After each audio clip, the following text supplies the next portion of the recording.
So, we're back at Meridian. By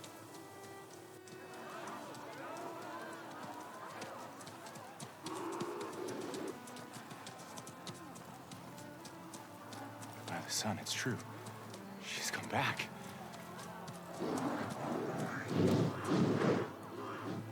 Bless us. The savior of Meridian has returned. You earned this welcome. You saved them. Not yet. In the name of the Sun King of Vard, a royal welcome for the champion. Make way. This guy. Murad, Aloy has an urgent matter to discuss. Does she? That makes two of us. I've sent forth hunters for weeks. To Sunfall all the way to the Sacred Land, searching for you. Something happened at the Spire. Come. I'll show you.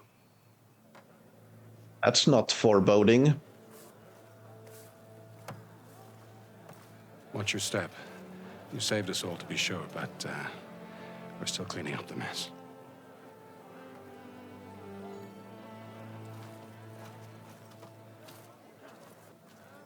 It happened right after the solstice. We were able to explain it away, thank the sun. Otherwise, it might have caused a panic.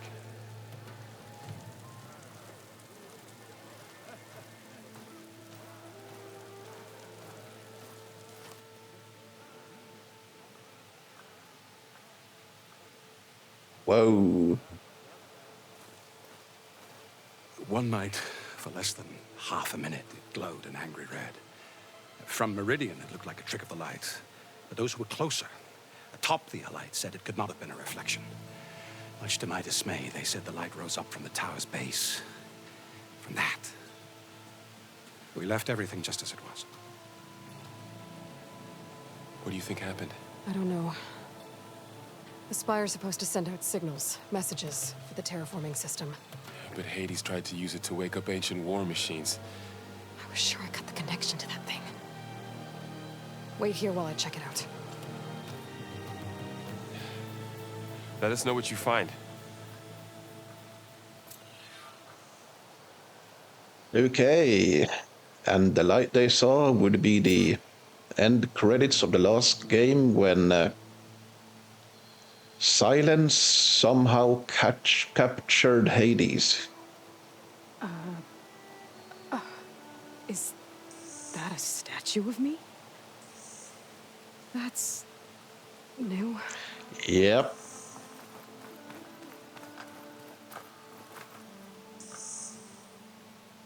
I guess I should be flattered by the statue. It feels wrong. Especially when my job's only half done. I would imagine she would feel like that.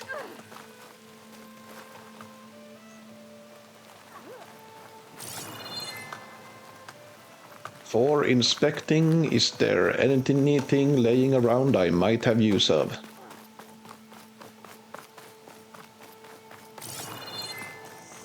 Eyes up here. Machine carcasses. We were almost overrun by the machines Hades controlled. But we pushed through. Yep. Looks like a memorial. Yeah. Honoring those who fell in the Battle of the Elite. Lots of brave people defended this place from Hades.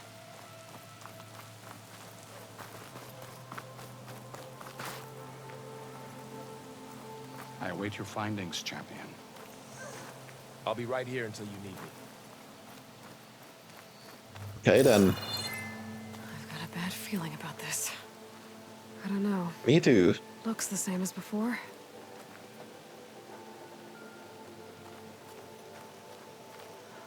I could pull this thing out of the... What?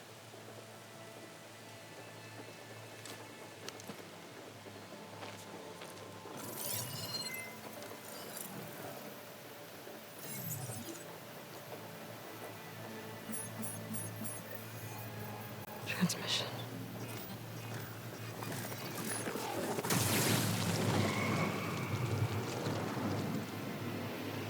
Yeah.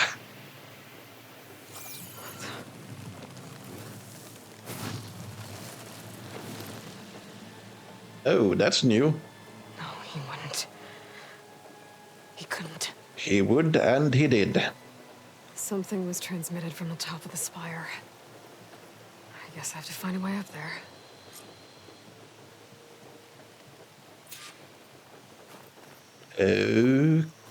Okay then. Up we go. Maybe I can jump to that ledge behind me.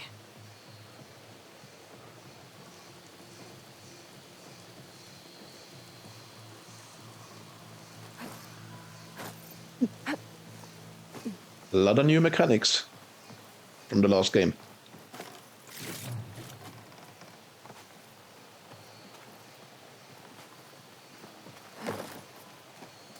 And I mean that in a good way.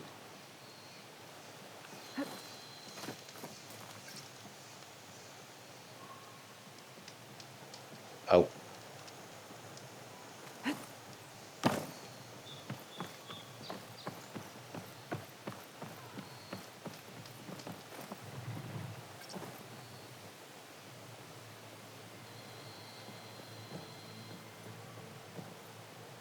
It's a real good thing that they remind you of this.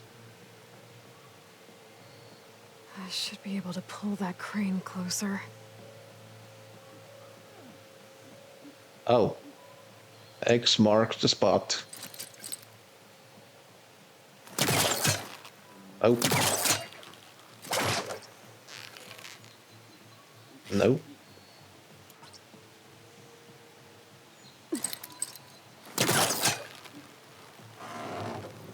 There we go. Exactly.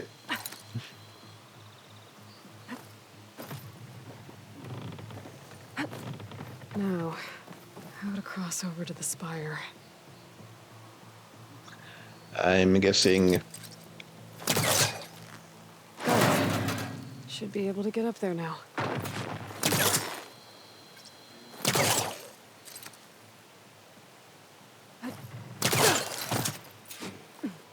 I thought Silence was helping me when he gave me his lance. It looks like he tricked me. It transmitted something through the spire. Did he save Hades? Why would he do that? Well, if Why I can wouldn't he? figure out where he sent it, I can track him down. Hopefully the transmission note at the top will tell me.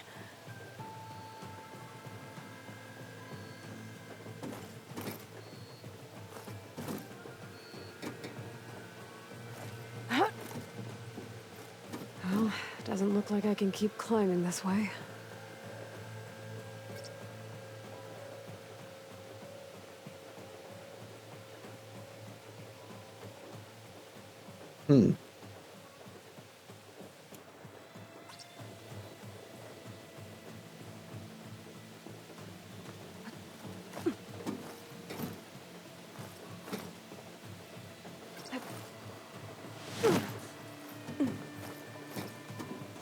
Okay, that was a little bit too close.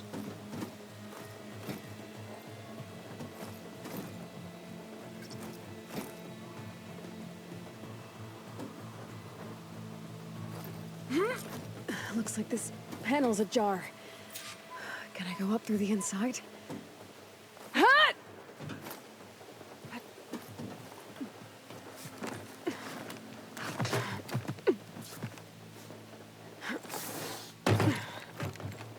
An elevator? Let's see.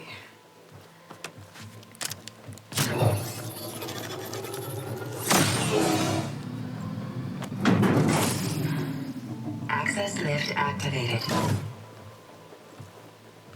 Lucky day. Engaging maintenance configuration. The whole thing is opening up. Wonder what the Carja will make of this. Yeah.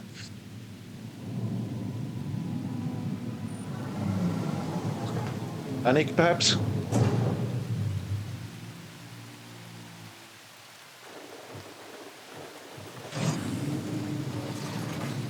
There's the note.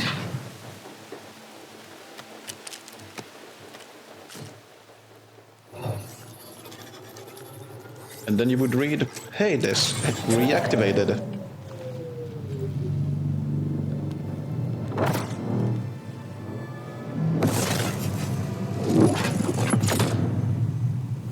Sword of the Far West. Bastard. Well, Aloy, I see you finally figured it out. Hello there. To be honest, I'm surprised it took you so long to discover my ruse. You rigged the lands to steal Hades.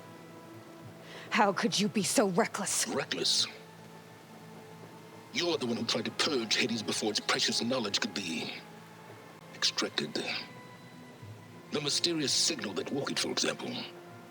Or why to obtain one of those Gaia backups you've been having such a hard time finding. If you knew, why didn't you just tell me? I've been having problems of my own these past 6 months, Aloy. The difference is, I've made progress. So once your anger at my entirely necessary deception has faded, now why don't you come out here and find me in the Forbidden West and learn all that I've discovered? Oh, I'll come find you, all right. Yes. Well, and the coordinates should make it simple enough. Even for you.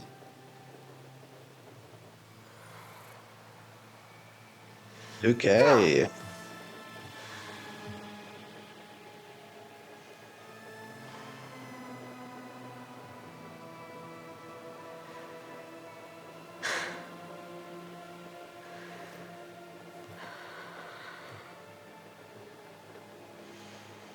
There's no other choice.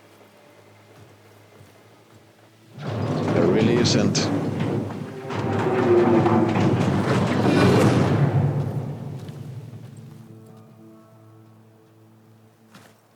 Better let Varl and Murad know what I found. Oh, hi. Aloy always has a way of doing the incredible. Takes more than that to keep me down. That's part of the Deathbringer we defeated.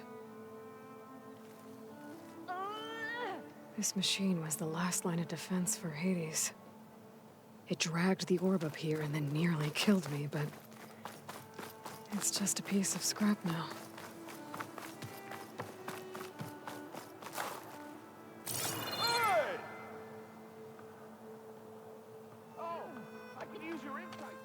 You went inside it, and it transformed, almost like the day of the battle. I can only be grateful that it's a stormy day. Few will have seen the tower change from Meridian. What did you discover? Hades. The danger didn't end here. It went into the Forbidden West. And I have to follow. I see. That can be difficult. The West is called Forbidden for a reason. A tribe of ferocious warriors controls much of it, the Tenakth, and they allow no trespassers past its border. That said, under the Sun King of Ard, a fragile peace has been negotiated, and indeed, the next embassy will take place in a day or two on the edge of the frontier. That's Were you convenient. to attend the gathering under his auspices, the Tenakth might grant right of passage, instead of hunting you and attacking on sight. Great, just what I need. More killers. The Sun King. Okay. Aloy, it's good to see you. You left in such haste. We never had a chance to properly thank you. Can we show the champion the spear now, please? Itamin, quiet. It's true. We bear gifts.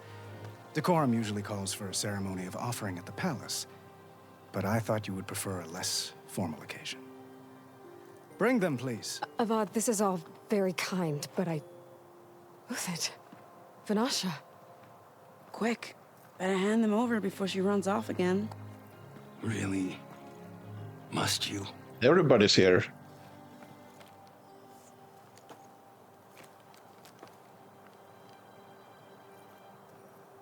Almost. Try it on.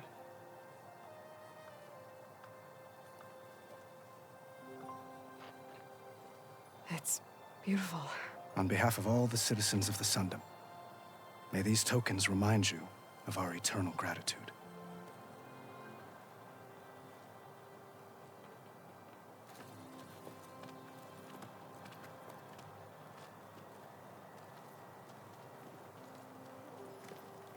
Perhaps you'd like to spend more time with your friends. Come speak to me when you're ready to depart.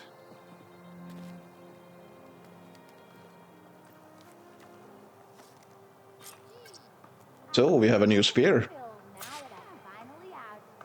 I need to attach the master override to my new spear. Should be a workbench around here I can use.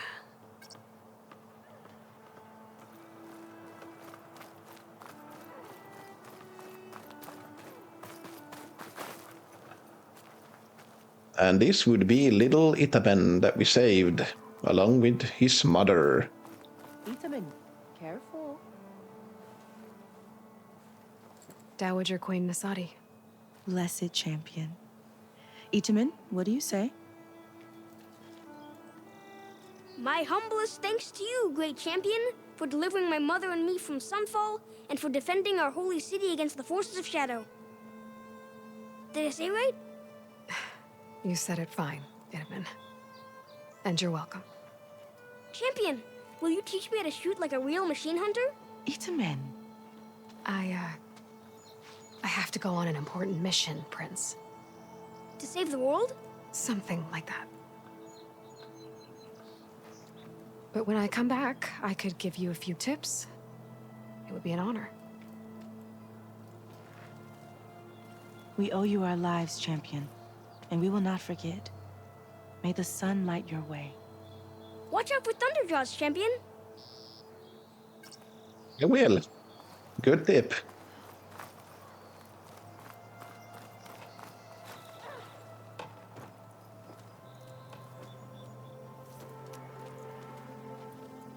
The sculptor wanted something even bigger, twice the size, covered in gold and jewels. But I was quite certain you wouldn't appreciate that. You were right.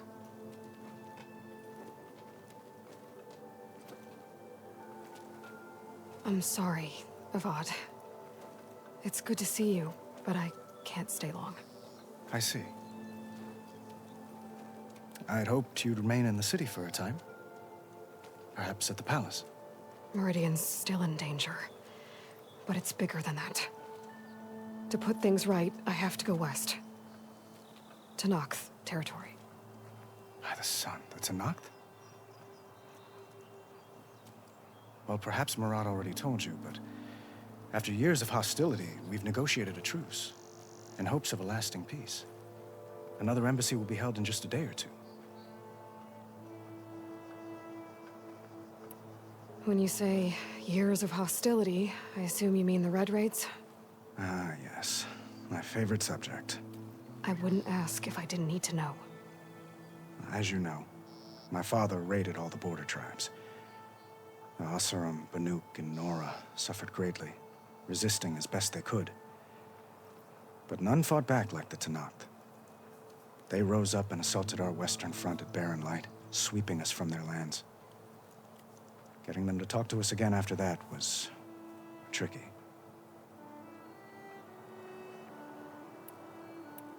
How did you get the Tenakth to talk again after the war? The same way I got you to talk. By giving gifts.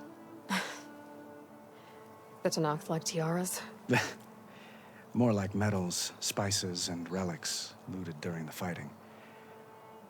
We've met with them on several occasions, and the gifts seem to have eased the tension.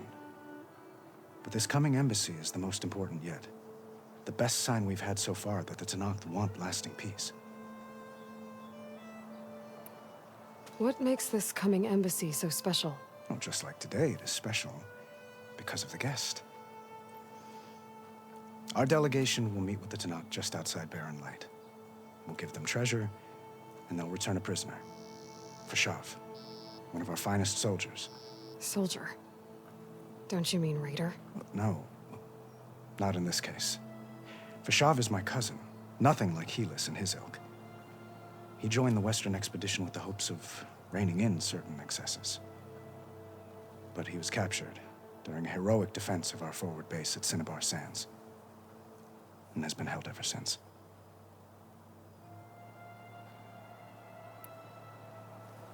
Your cousin, Vashav. How long has he been a Tanakh captive? 5 years.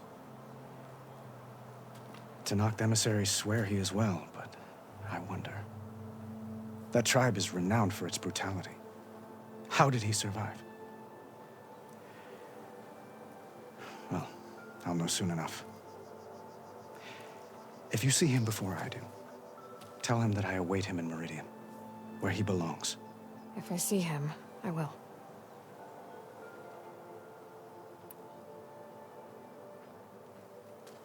Itaman looks happy.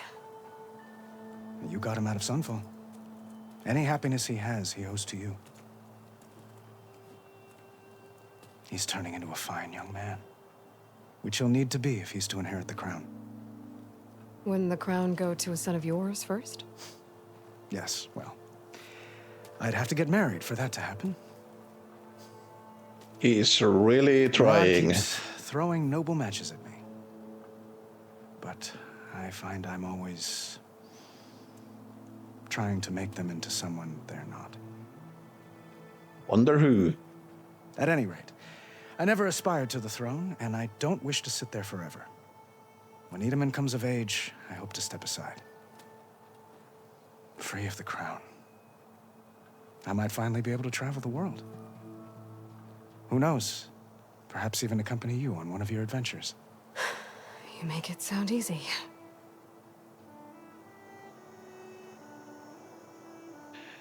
Okay. I need to get going. One moment, Aloy. There's something I must ask you. Since you left, I've thought of little else. This isn't really the time. But it has to be. The way you left before, there's no way to know when I'll see you again. I'm not trying to stop you, or hold you back. But I need to know, when your mission is over, will you return to Meridian and stay? Long enough for us to spend time, to get to know each other properly, perhaps. Oh, moments of emotional choice. Confront the challenge. Use insight to find a clever, less obvious approach, and compassion to give voice to her deepest convictions.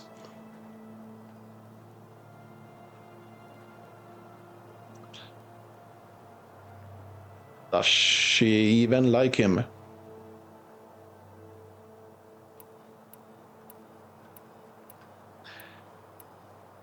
It feels like city life wouldn't be Aloy's first choice. Let's go the middle ground for now. Avad, the situation calls for a higher perspective. The threat I'm facing endangers not just Meridian, but a lot of other places too. A lot of innocent people. What happens between us, it's not important.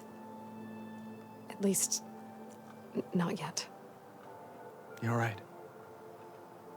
I'm acting like a fool.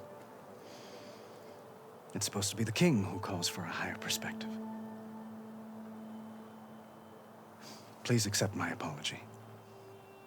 And my wishes for your success. Goodbye, Aloy. As always, our hopes ride with you.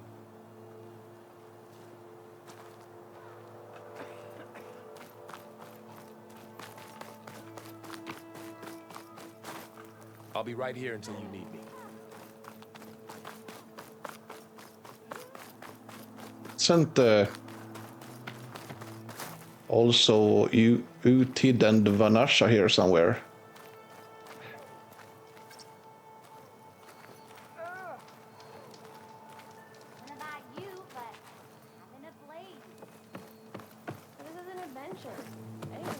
There, the workbench. Here they are. Uthid, Vanasha, thanks for being here. Wouldn't miss it, even if you did leave us hanging after the big battle. Vanasha, stop. She's here now, isn't she? For the moment. But I see that look on her face. She's got business to attend to, and it isn't in Meridian. You know, I didn't vanish before because I wanted to. I had... No, Huntress. Please. You don't have to justify yourself to us. You saved our butts. If you've got to go, go. With our blessing. Always. You both look like you're doing well. Mr. Shiny Pants here is now the Sun King's senior military advisor.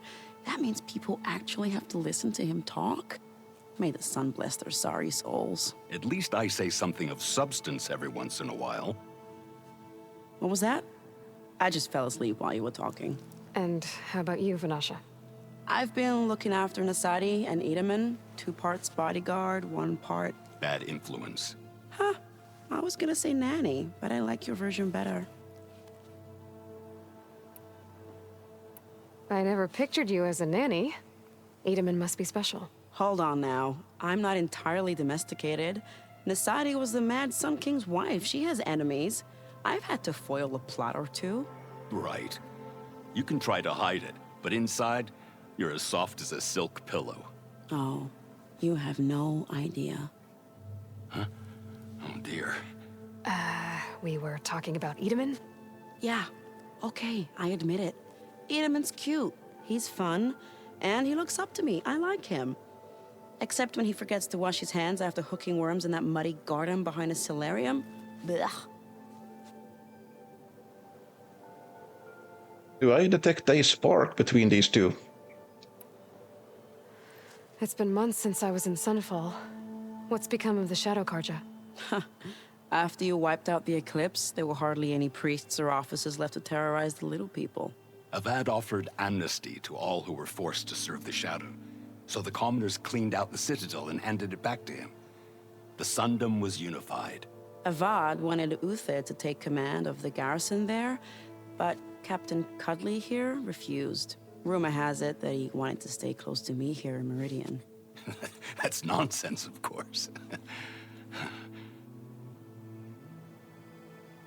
Horse.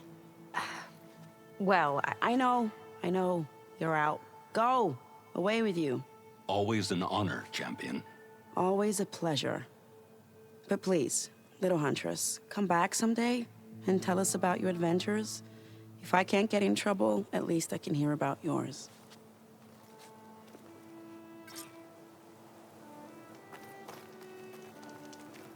So let's modify my spear.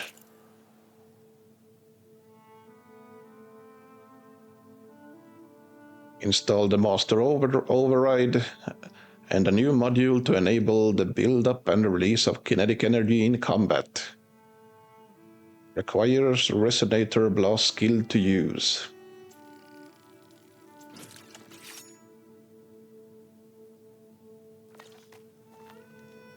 Okay. Master override installed. Plus, something new. To store up and release energy. Resonator. Should help in a fight. Sure it will. Also, when Aloy received the crown or tiara or whatever,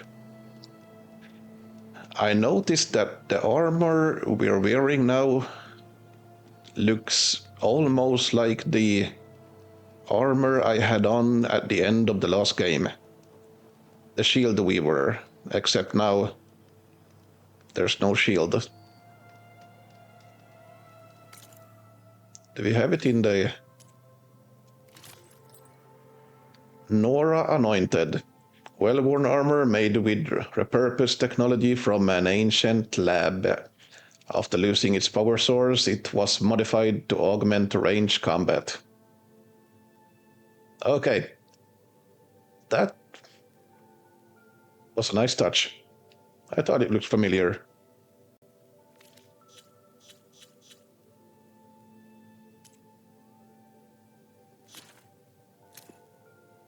Whoa, we have character bios.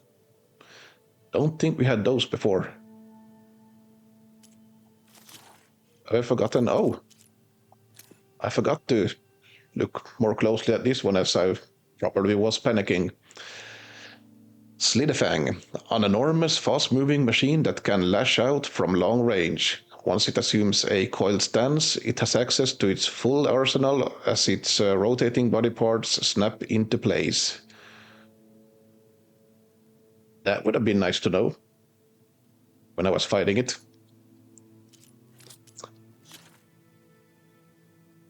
But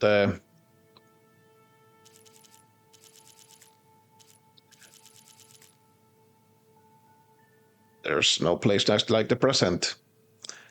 I think I'll go through these now, and whenever a new one comes, I'll go through it.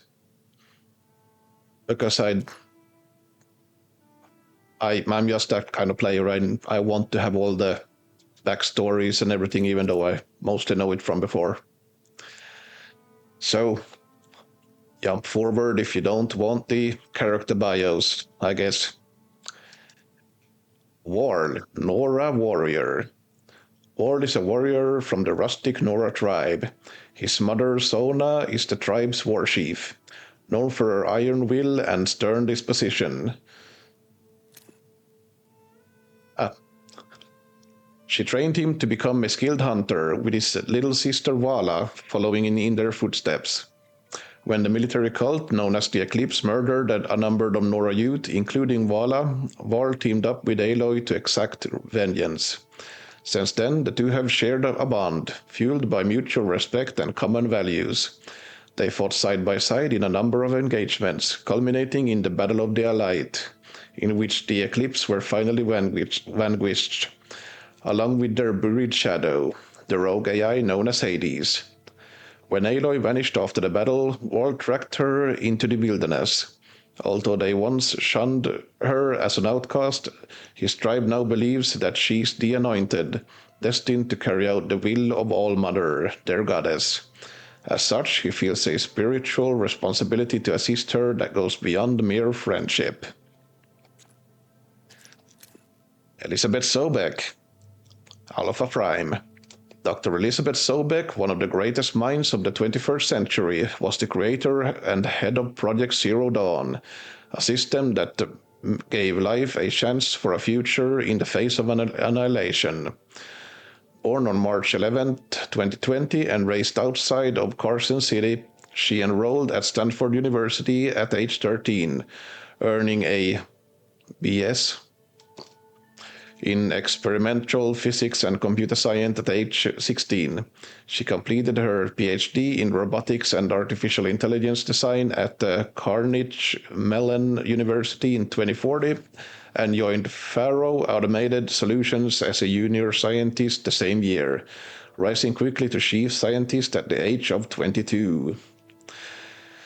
At FAS, she played a pivotal role in designing green robotics for the environmental cleanup and detoxification efforts of the clawback decade. But in 2048, she suddenly resigned, protesting the company's pivot to automated military technologies. In 2049, she founded Miriam Technologies, a firm devoted to life-positive robotics. Miriam became one of the world's largest suppliers of green robots and won numerous prestigious awards. On October 31st, 2064, Elizabeth secretly met with Ted Faro, head of FAS, and he revealed that a swarm of self-replicating war machines that consumes biomass for fuel had stopped responding to commands. Within days, she determined that life on Earth would be annihilated by this swarm and presented her plan for Project Zero Dawn at the US Joint Chief of Staff, the only hope in the face of extinction. At its core, Zero Dawn would be a terraforming system, designed to return life to a barren Earth along with humans long after humans had gone extinct. This system would be governed by Gaia, the most advanced artificial intelligence ever created. But intelligence was not enough. Elizabeth nurtured Gaia's emotional response, ensuring that the AI would care for the world it would watch over. Reluctantly, at Ted Faro's insistence, she was also installed the Master Override, a means to reassess control over Gaia or her subordinate functions. In order to buy Zero Dawn time against the encroaching machine swarm, the chairman of the Joint Chiefs initiated Operation Enduring Victory, a military campaign that drafted millions of decommissioned armed forces and civilians to the front lines. The campaign was built upon a lie. Publicly, Zero Dawn was a superweapons program that would defeat the swarm before it was too late. So as billions perished fighting the war machines, unaware of the project's true goal, Elizabeth led her team in a desperate race against time. They almost didn't make it. In January 2066, the Pharaoh Plague broke through the last line of defense. As project staff relocated to Elysium, the sealed bunker where they would live out their lives, Elizabeth and the other project leads chose to lock themselves inside the Gaia Prime facility in order to complete their work. But as Gaia Prime closed its doors, a tiny but significant gap prevented the facility from completely sealing. Detection by the Pharaoh war machines would have meant failure and extinction. And so, as the swarm closed in, Elizabeth sacrificed herself to fix the seal from outside the facility. Gaia was safe. In her final moments, Elizabeth returned to her childhood home, holding the pendant given to her by her mother. Elizabeth's dedication and sacrifice have left a lasting impact on the world. Nearly 1,000 years later, when Gaia was forced to self-destruct in order to prevent the second apocalypse, her last act was to order the creation of a clone of Elizabeth, in the hopes that one day this reinstantation of her creator would find a way to permanently stop the destruction and heal the world. That clone is the hero of our story, Aloy. Gaia, artificial intelligence. Gaia was the controlling intelligence of the Zero Dawn terraforming system, fully sentient and designed to care for and nurture life on a restored future Earth, Mother Nature as an AI. In 2064, when it became apparent that a glitch in the swarm of self-replicating Pharaoh war machines would exterminate all life on Earth, renowned technologist Elizabeth Sobeck proposed a radical solution. Since there was no way to stop the swarm from consuming the biosphere and wiping out humanity, she would develop a seed that would restore life in the distant future, Zero Dawn. Given unlimited funds by Pharaoh Automated Solutions and the US government, Sobeck and a band of engineers and scientists completed this goal in 16 months. Gaia was the heart of the system, programmed with genuine emotional responses, prompting her to care about life itself. She would coordinate the efforts of 9 different subordinate functions, responsible for deactivating the war machines, purifying the seas and skies, restoring plant and animal life, and spawning a new generation of human beings. For the most part, the system worked as planned. Over the course of 1,000 years, the war machines were shut down and the biosphere was regrown. Plants, animals, and humans were brought back into the world. Much of this was accomplished through fully automated, animal-like terraforming machines, built from designs inspired by creatures from the past. But 2 pivotal things went wrong. Trying to avoid blame for the robot plague and he had inadvertently created, Ted Pharaoh purged Apollo, the subordinate function responsible for educating new generations of human beings. As a result, people birthed by the system were released into the wilds without any knowledge of humanity's history, and quickly fragmented into primitive tribes. Then, approximately 20 years ago, a mysterious signal of unknown origin infected Hades, the subordinate function responsible for rebooting the system in the event of a non-viable biosphere.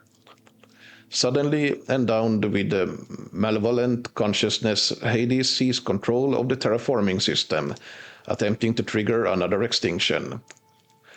Gaia destroyed herself to prevent this from happening, but not before Hades and the other subordinate functions fled, embedding themselves in ancient computer systems throughout the land.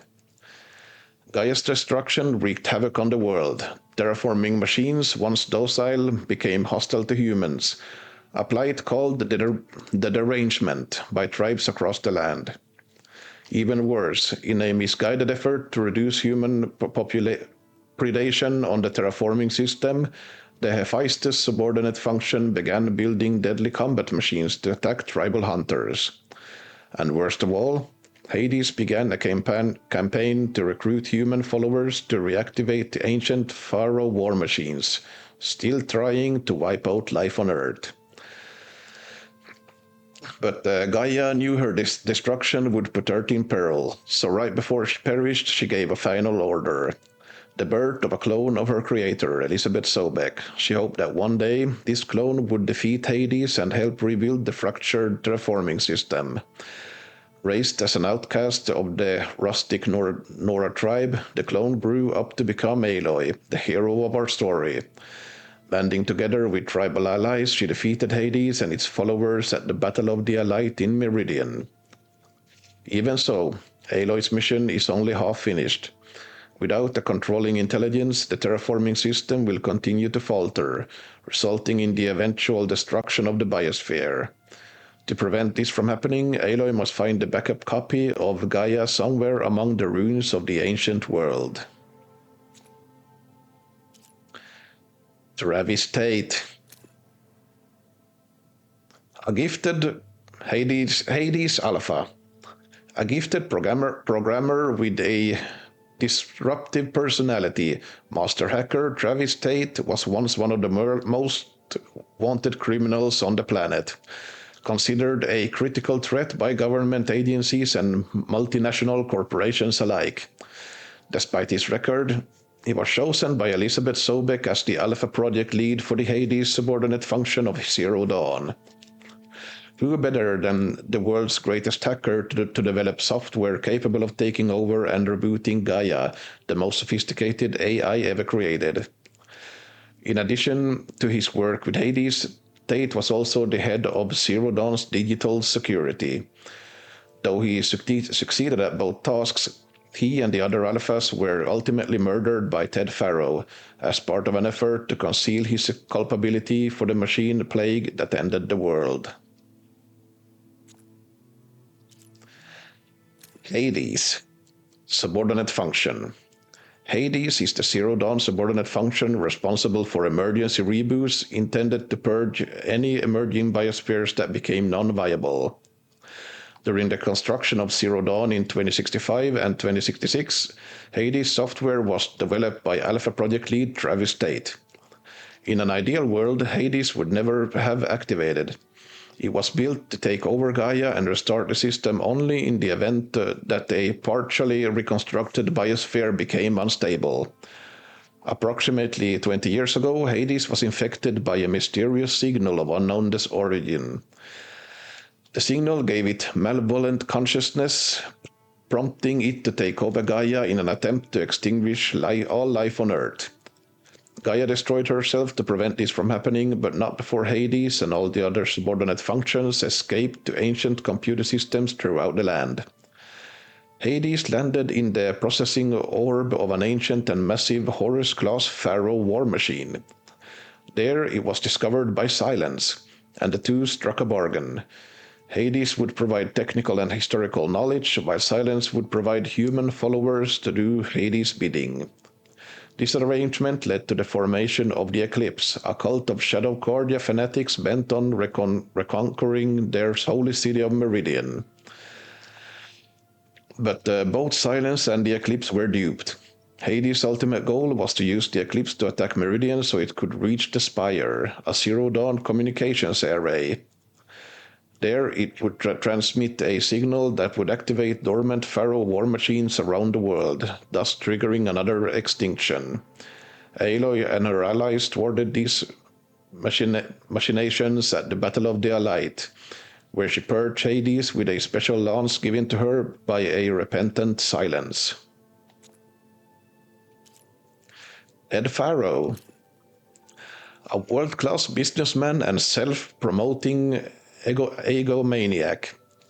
Ted Farrow was once feted by the media as the man who saved the world. He was also the one who ended it.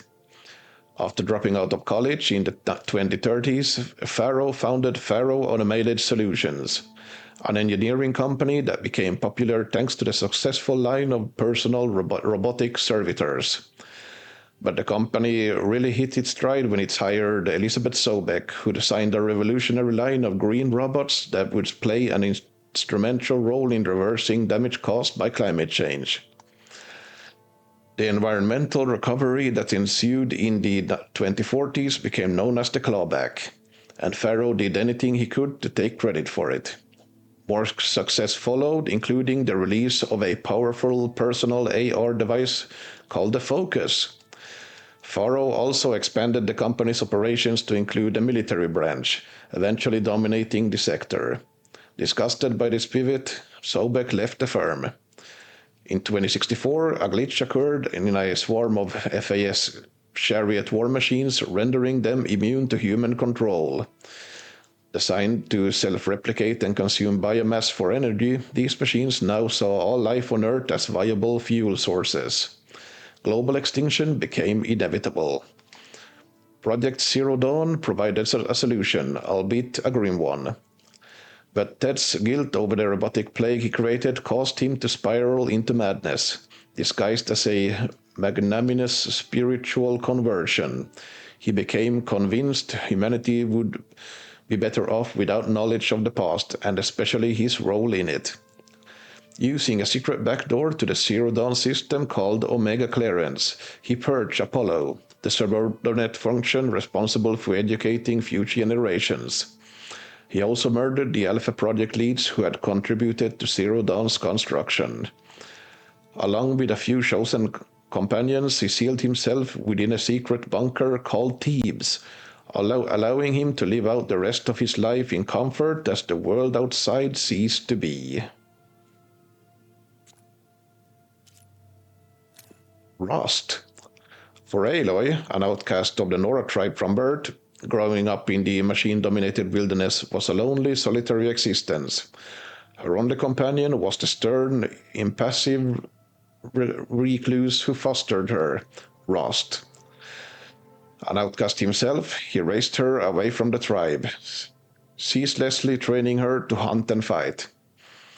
From him she learned to survive any physical hardship, to scorn comforts as weakness, but what she most wanted to know, the answer to the riddles of her birth, he could not teach her. On the eve of the proving, the tribe's rite of passage that offered Aloy a chance to join their ranks and finally obtain the answer she sought, Rust resolved to leave the Nora sacred land for good. His greatest wish was for Aloy to embrace her new life within the tribe, a life that he could never be part of.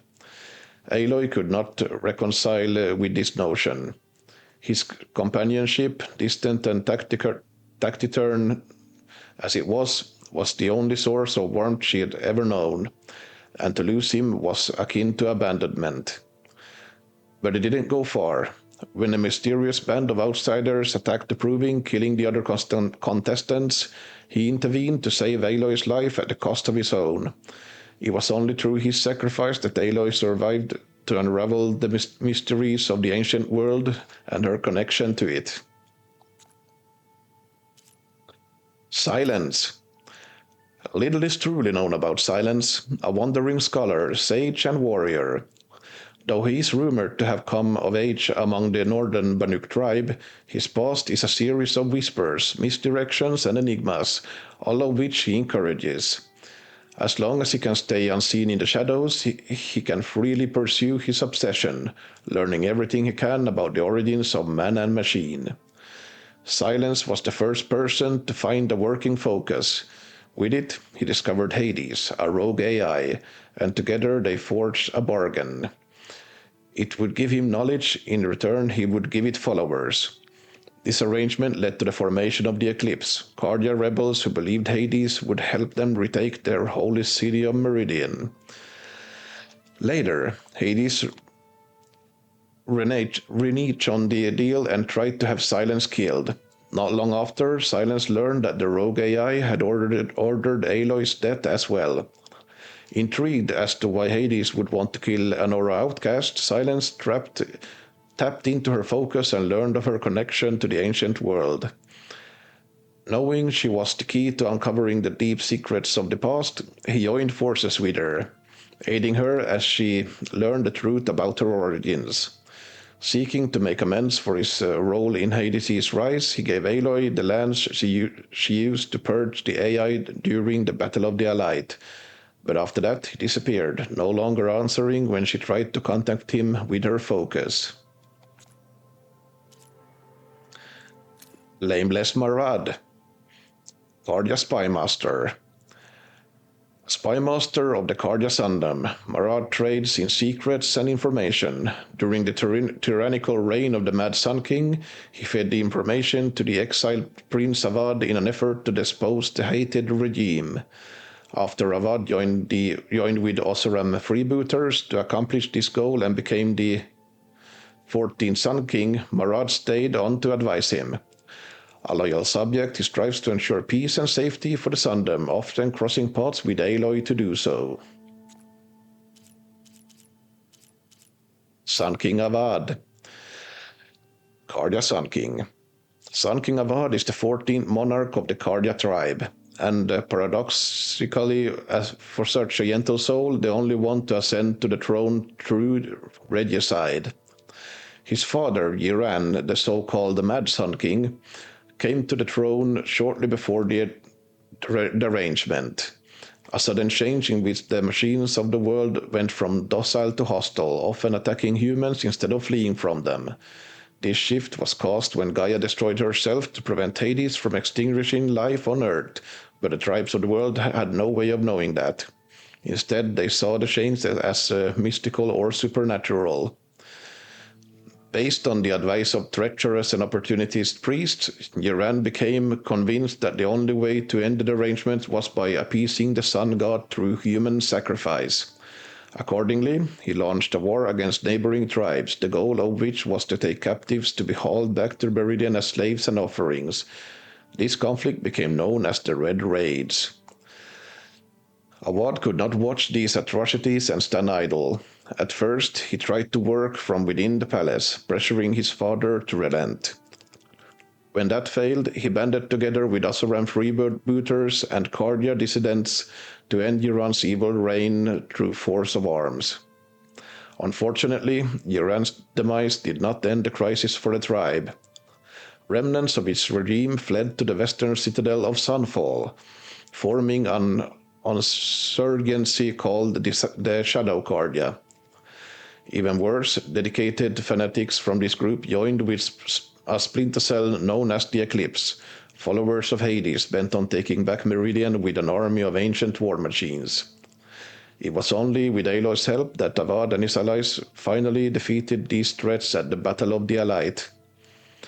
Despite taking over a kingdom that was ravaged by tyranny, threatened by rebellion, and despised by other tribes, with the help of heroes like Aloy, Erend, Vanasha, and Blameless Marad, Avad has been able to protect and empower his people.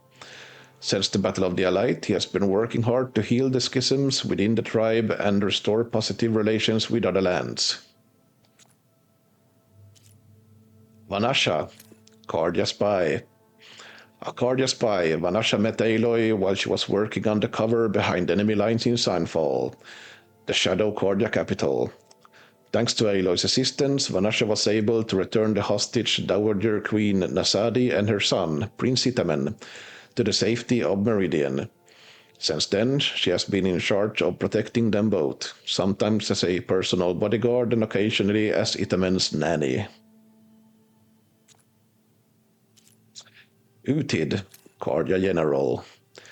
Once a loyal captain of the dissident Shadow Cardia, Utid soon discovered and exposed the corruption of its ruling priests and generals.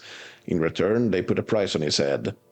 With help from Aloy, he was able to defeat his would-be assassins and escape to Meridian, which he later defended during the Battle of the Allied. He now serves as Sun King Avad as senior military advisor. Okay. And at the end of each video, if we have any new biographies to see, I will go through them. But this first one was the big one. So, let's return to Marvad and Warl.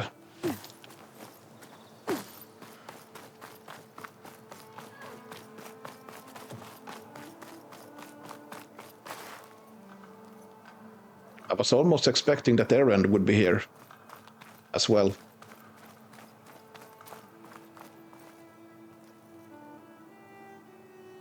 Aloy, are you finished with your friends, or do you need more time?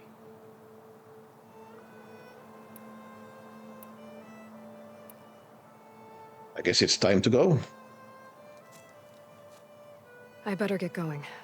And if I'm headed west, it sounds like I'll need rite of passage from the Tenakth, as you said. Where exactly is this embassy going to be held? Past the Daunt, the canyon that marks the western border of the Sundom. You'll find the fortress of Barren Light at its farthest edge. The embassy will take place just beyond its gates. It's a long march, a fortnight on foot. A couple of days hard riding should get us there. Actually, it might be better to rest here tonight. Head out in the morning. Of course. I'll arrange it. Okay. West we go.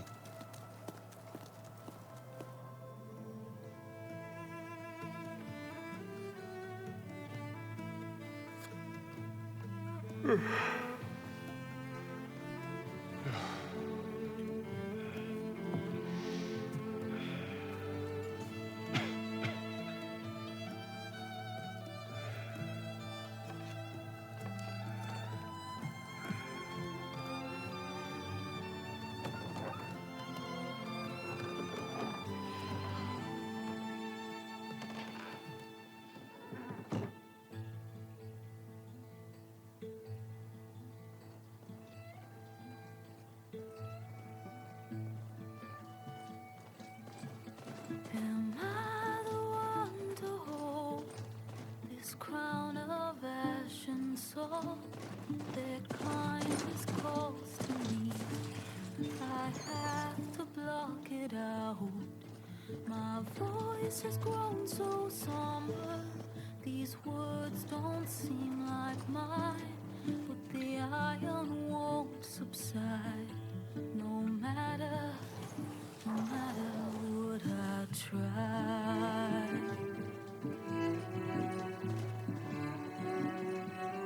Am I raindrops in the flood? In this emptiness, in the storm.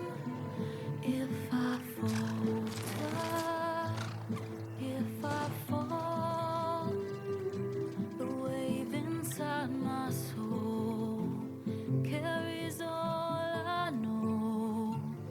Who can take my hand in the flood?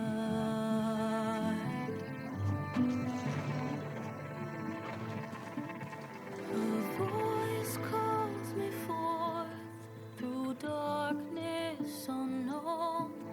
My heart with silence burns through solemnness and warmth.